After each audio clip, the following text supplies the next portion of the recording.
So for the assessment, identify the patient using at least 2 identifiers according to agency policy. You can identify the patient using their name and birth date.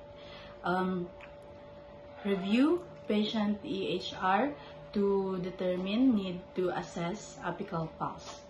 Determine previous pulse rate and measurement site when available from patient record.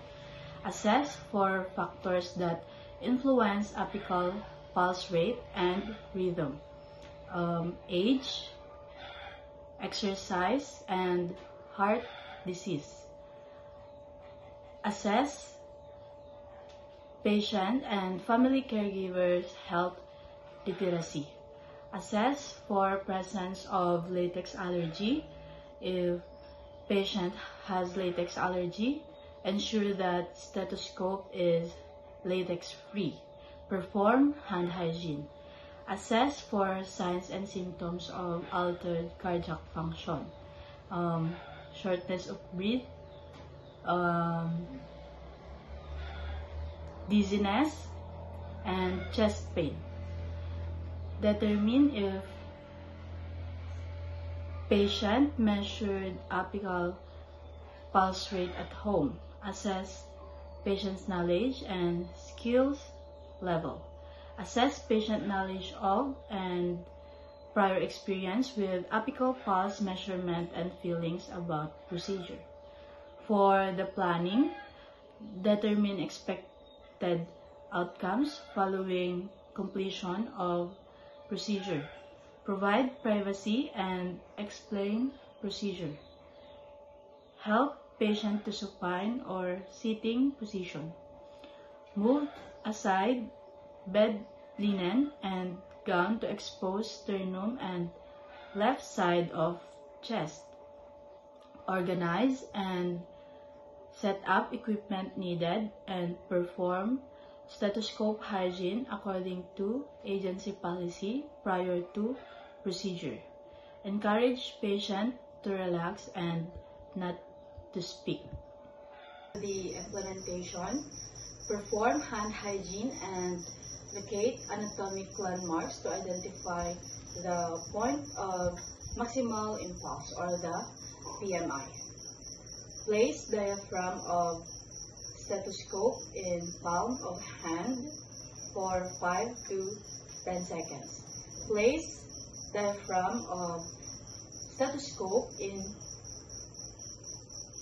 stethoscope over PMI at 5th ICS or the intercostal space, at left MCL or the mid-clavicular line, and auscultate for normal S1 and S2 heart sound or the lab-dub sound.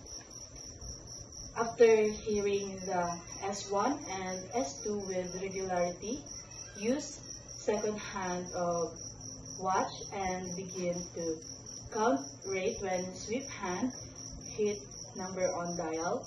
Start counting with 0, then 1, 2, and so on. When apical rate is regular, count for 30 seconds and multiply by 2. Note regularity of any dysrhythmia. Replace patient's gown and bed linen and help patient to comfortable position. Discuss findings with patient and document according to agency policy. Dispose of all contaminated supplies in appropriate receptacle. Remove and dispose glove if worn. Perform hand hygiene. Raise side rails as appropriate to lower bed to lowest position, locking into position. Place nurse call system in an accessible location within patient reach. Clean earpiece and diaphragm of stethoscope with alcohol swab routinely. After each use, perform hand hygiene. So first, we need to perform hand hygiene.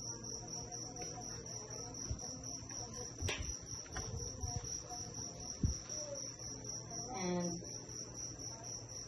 sir, komportable ka ba nga ingato dahil ti badong tatno i-locate tayo no adin no ti apical pulse mo. Okay lang. Sir, mabalin mo galing nga ingato ni ti badong.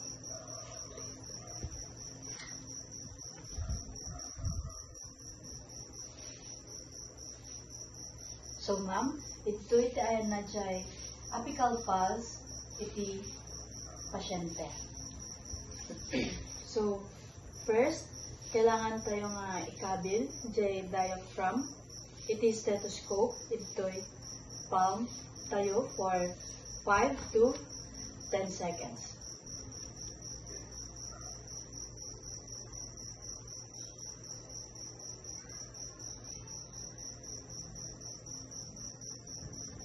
Tapos, mabalin tayo ng ating ti apical pulse ti patient.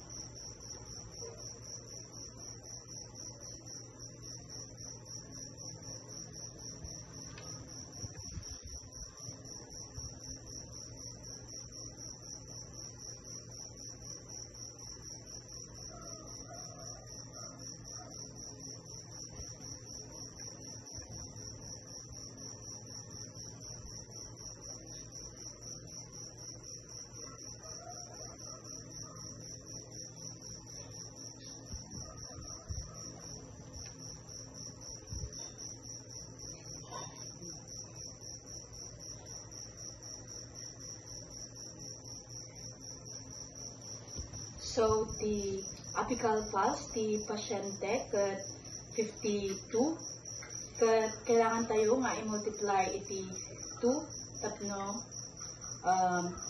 ma-determine tayo na anya di apical pulse na. So, 52 times 2 is 104. So, sir, the apical pulse mo kat 104. So, after using the stethoscope, we need to clean the earpiece and the diaphragm.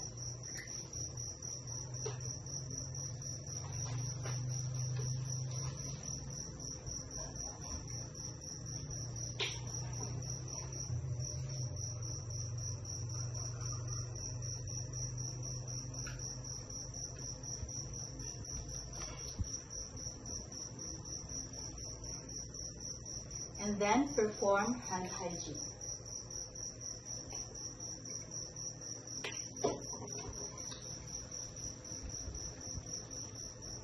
For the evaluation, when assessing pulse for first time, establish apical rate as baseline when it was within an acceptable range.